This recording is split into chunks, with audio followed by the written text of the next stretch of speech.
আসসালামু আলাইকুম। সবাই কেমন আছো? আশা করছি আল্লাহর রহমতে সবাই ভালো আছো। আমরাও আল্লাহর রহমতে সবাই ভালো আছি। আজকে দেখো আমি বস্তার ভেতর থেকে কিসের খনি বের করছি। এই যে দেখো এই বস্তাটার মধ্যে আমি কি পেয়েছি। এখন সেগুলাই বের করব। তোমরা দেখো এটার ভিতর থেকে কিসের খনি বের হয়। এই বস্তাটায় বড় একটা তুলসী গাছ ছিল। সেই তুলসী গাছের পাশে আমি ছোট ছোট 3টা হলুদ লাগিয়েছিলাম।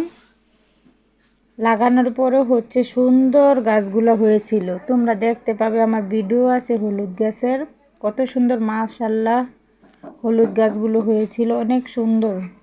তারপর গাছগুলো হওয়ার পরে আরেকটু এগুলো বড় হইতো, কিন্তু গাছগুলো মরে গেছে সবগুলা। পরে আমি সবগুলা গাছের গোড়া সব উঠিয়ে ফেলেছি। তারপর দেখতেছি যে নিচে কি বের হয়। এখন দেখতে পাচ্ছি অনেকগুলাই হলুদ বের হয়েছে, কিন্তু এই যে এরকম বড় একটা, যে এটা আমি উঠাতে পারতেছি না। তো এটা আমি একটা ইয়ের সাহায্যে এটা খোলার চেষ্টা করতেছি, দেখতেছি এটা কি। তো এটা নিয়েই আমার যুদ্ধ চলতেছে। এই যে আমার হাতে যে দেখতে পাচ্ছ, এটাকে আমরা বলি যে নিরিকাচি। এটা তোমার বাইয়া নিজের হাতে আমাকে বানিয়ে এনে দিয়েছে কাজ করার জন্য। এই কাচিটা অনেক সুন্দর, কাজ করতেও ভালো লাগতেছে। কাচিটা অনেক সুন্দর হয়েছে, কাজ করতে হাতে ধরতেও অনেক অনেক ভালো লাগে। এই যে দেখো এটা হলুদের বড় একটা ফানা। এখানে অনেক বড় একটা হলুদের একটা ফানা আছে। ফানা বা এটা কি বলে, ছোপা না কি বলে আমি বলতে পারি না। এই যে দেখো কত বড়, দেখো অনেকগুলা হলুদ এখানে ধরেছে। এই হলুদগুলা কিন্তু আর অনেক বড় হইতো, কিন্তু গাছটা মারা যাওয়ার কারণে আমার হলুদগুলা উঠায় ফেলতে হইতেছে। হলুদ গাছের কোনো যত্নই বেশি করতে হয় না।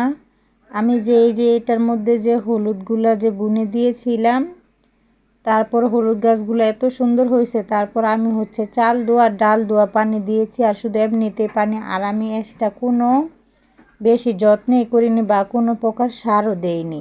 এমনিতেই দেখো হলুদগুলা তোমরা গিয়ে আমি তোলার পর দেখতে পারবে যে কতগুলা হলুদ হয়েছে। আর গিয়ে মাটিটা অনেক ঝরঝরা। এত বেশি মাটিটা আঠালো না, ঝরঝরা মাটি, তার কারণে হয়তো বা অনেকগুলো হলুদ হয়েছে। এইভাবে তোমরা আদাও চাষ করতে পারো। তোমার ভাইয়া অনেক দিন বলতেছে যে আমাকে আদা চাষ করার জন্য। আমি এবার অনেকগুলো বস্তাতে এরকম করে মাটি দিয়ে আমি আদা বুনবো। আল্লাহ যদি হায়াত দারাজ করে তাহলে আমি সামনেতে আদা চাষ করব। এই যে দেখো কতগুলা হলুদ হয়েছে। এরকম যদি আমি কয়েকটা বস্তাতে আরও কয়েকটা হলুদ বুনে দিতাম, তাহলে দেখো কতগুলা হলুদ হইতো। হলুদে কিন্তু কোনো যত্নও করতে হয়নি, আমি অতটা যত্নও করিনি। তারপর মাশাআল্লাহ অনেকগুলো হলুদ হয়েছে। আমার ভিডিওটা যদি ভালো লাগে, অবশ্যই আমার চ্যানেলটি লাইক করবে, শেয়ার করবে আর সাবস্ক্রাইব করবে।